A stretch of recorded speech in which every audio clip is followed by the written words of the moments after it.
All right, so we got the hot take brought to you by Throttle House Coffees and Teas. Get yours at throttleHouseCoffee.com. And that's house spelled Haus.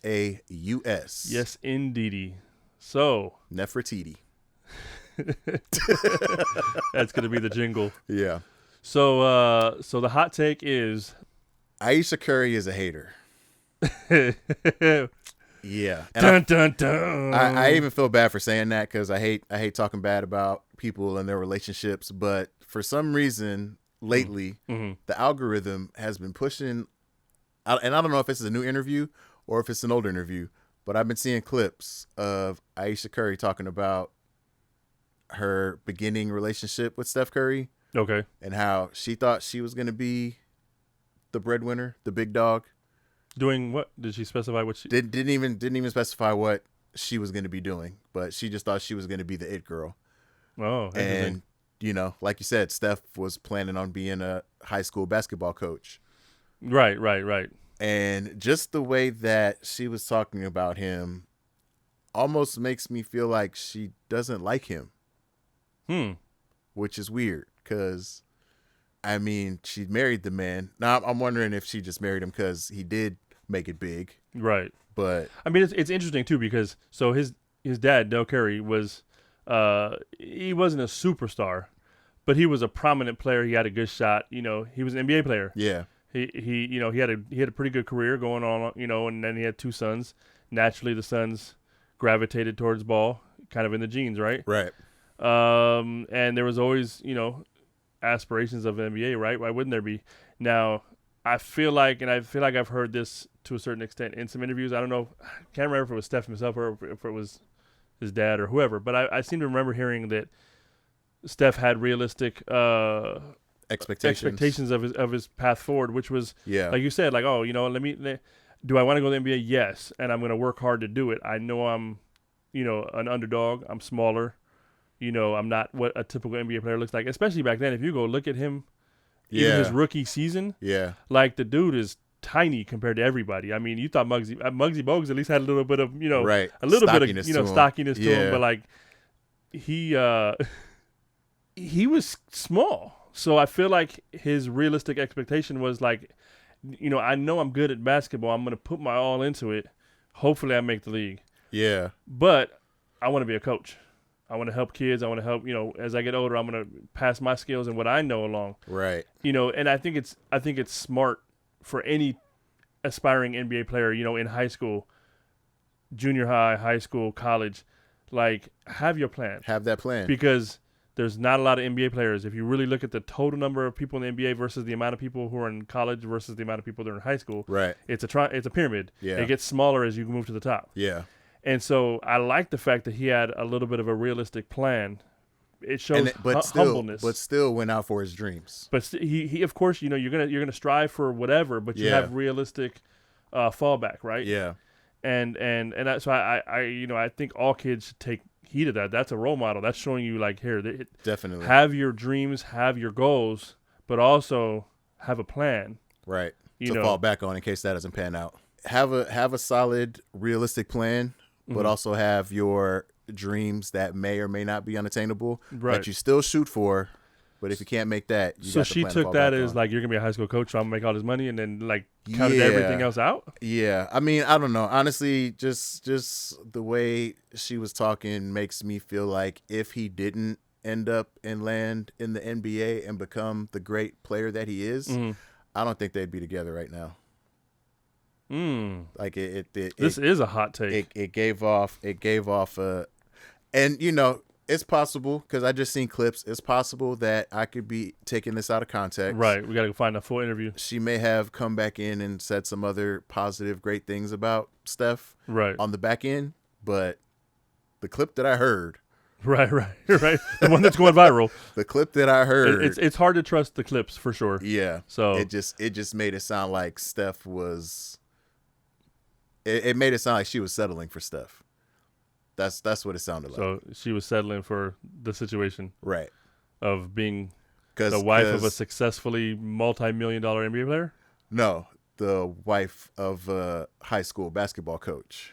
Oh, so she was settling knowing that she was going to be it and he was that, and then it didn't go according to plan. Yeah, so and then he blew up. So since he blew up, is it a jealousy thing? Like, is she mad she didn't? Because I know she started doing the cooking thing for a minute. She did have the cooking thing. So was that the plan? Was that cooking her plan? I mean, did she specify? She just said she was going to be like the it girl. So we gotta figure out what that it was. Yeah, but it just I don't know. I saw it and it just kind of hurt my heart. Like, I'm sure Steph doesn't need my condolences or my sympathy or anything like that.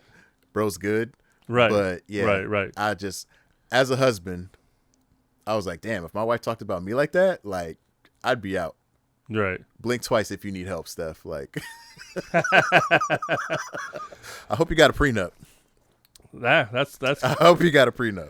That's crazy. Well, that is a hot take brought to you by Throttle House Coffees and Teas. Get your coffees and teas at throttlehousecoffee.com. HAUS. All right, so since we're talking about Steph Curry, I did put on the docket a little bit of fun stats of the NBA. NBA fun facts, okay. So I figured you'd probably be able to guess some of these, but these aren't your typical, like, who had the most rebounds and who had the most three-pointers. We're gonna go a little bit more fun, unique stats on this one. So okay, let's see. Let's see what I can participate. Not terribly crazy, but something that's not looked at on a regular, as far as counting it towards something, right? Right. So the first one we're going to look at is most total dunks by a person in a single season. Top 10 list. Got to be Jordan. So Jordan does come in at number 7.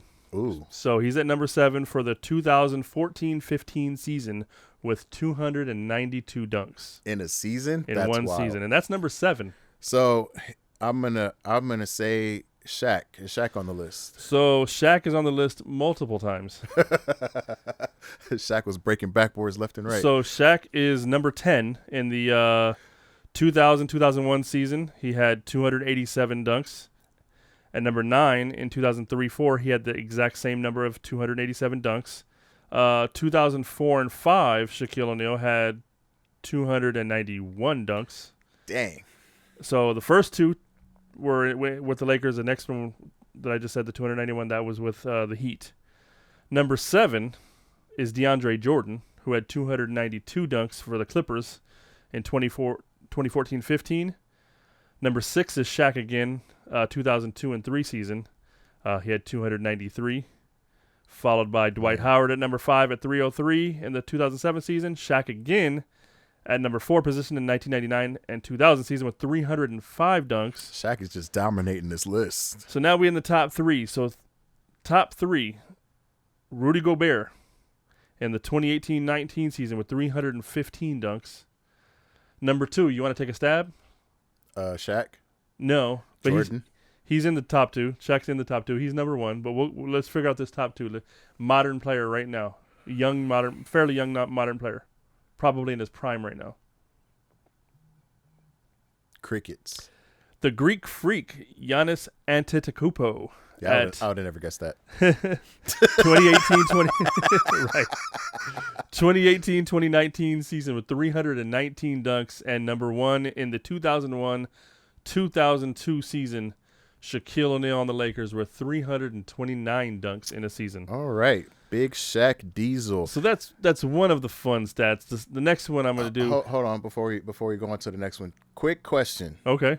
Is Shaq the reason that the NBA now has breakaway rims? Shaq tore in Orlando in his rookie season, tore down rims. So there was one in New Jersey where he literally ripped the entire backboard off its everything. I remember. Yeah, I remember he used to be breaking backboards left and right. And I think, if I'm not mistaken, that was the second time. The first time was a few nights before that where he pulled the whole apparatus down in Phoenix. Yeah. And even Barkley was looking like, what the hell, dog? Like, so yeah, they went around and they had to Shaq-proof everything. That's crazy. So shout out to Shaq. He wasn't the inventor. He didn't cause breakaway rims, because breakaway rims, I think Daryl Dawkins might have been the cause, because he used to break glass in NBA games. Okay. So the breakaway rim, I think, came around probably around that era. But reinforcing the entire apparatus and the backboard and the supports to withstand not only the force but the strength of a Shaquille O'Neal. Yeah. And we've yet to see anybody with that force. I mean, there's been some heavy dunkers, but nothing like Shaq. Yeah. So yeah, crazy. The next funny stat we got is the most career hook shots made. Hook shots. I think you'll be shocked at this one, but we'll do the top 10 and we'll run through it quick. I'm not going to name the seasons. We'll just name the counts. Is Dr. J on the list? This isn't even in a single season. This is in career, by the way. Total hook shots. So there's no repeats. Is Dr. J? Dr. J is not on this list. He was not known for hooking. Who am I thinking of? I would hope you're thinking of Kareem. Maybe I'm thinking of Kareem. But Kareem Abdul. You would think Kareem Abdul-Jabbar. Right. Let's go. Yeah, you're right. With it. The sky hook, right? So yeah, you would think when you're talking about hook shots, Magic, along with Kareem, the sky hook king, right? Right. But see, this is just hook shots, not just sky hooks. There's styles to this. Did you just confuse Kareem Abdul-Jabbar with Dr. J? So ironically, the king of the sky hook itself is not even on the list. Really? In his 20-year career. So we'll start it off at number 10. We got Chris Webber at 867. Wow. Followed by the Joker himself, Jokic at 1,009. He's already number 9, and he's barely touching his prime right now. So I feel he's gonna. Oh yeah, he's gonna. There's a chance that Jokic could take this list over and take the number 1 spot. You follow that up with Roy Hibbert at 1,014. You got Duncan at 1,033. You got Jonas Velanak. I'm gonna butcher his name. Asafeta. The dude from the Nuggets. Acetaminophen. We're not gonna go. Onomatopoeia. Keep politics out of this conversation, sir. Anyways, he's got 1,043. Robin Lopez with 1,108. Pau Gasol, number 4 spot with 1,142. Dwight Howard up there with 1,144. Okay. Vujovic, Nikola Vucevic at 1,459 for the Bulls. And the number 1 spot, can you guess? No. Take a wild guess. No. He was on the previous list. No. Not only known for his dunks, but Shaquille O'Neal at number 1 with 1,543. Shaquille had hooks? Really? Yes, you got to realize that the hook shot, everybody thinks hook shot. They think Kareem with the big old over-the-hand sky hook. But that little one-handed little drive, it's a hook shot. That counts, huh? Still a hook shot. Okay, all right. As long as it's coming over the shoulder. So Shaq and Shaq, huh? So, yeah. And the next one, this will be the last list. We'll run through this one real quick. This is the most career 40-point games, 40-point-plus games. Right. So Kobe's got to be on that list. Kobe is on the list. Do you have any other names? Jordan also on the list. Magic is not on the list. I mean, Magic did give up a lot of assists, so. Is that the extent of your NBA names? We're gonna stop it right there. You're not even gonna throw Shaq out there? Before I look like a fool. You're not gonna throw Shaq out there? Really, Shaq? No, he's not on the list. Oh. And that's why I didn't throw him out there. So 40 plus Steph Curry is not on the list. Okay. 40 plus point games, the most in a career. Oscar Robertson at number 10 with 81. Jerry West with 86. Ooh, West. Followed by Kevin Durant with 86 as well. Allen Iverson with 89. Elgin Baylor with 102. LeBron James, which I'm actually shocked you didn't guess. Bronny, I didn't even think about that. 108, which when you compare the number 5 slot of LeBron James at 108 with the number 1, it's crazy how big difference it is. James Harden at number 4. Ooh, Harden. With 116 40-point plus games. Kobe Bryant, he had that 81-point game. Yeah. He had a lot of Kobe Bryant in the number 3 spot with 135. Wow. Okay. I feel like Harden has a good chance of passing him. I'm not sure if Bron, but I think Harden will probably pass. Well, actually, I don't know.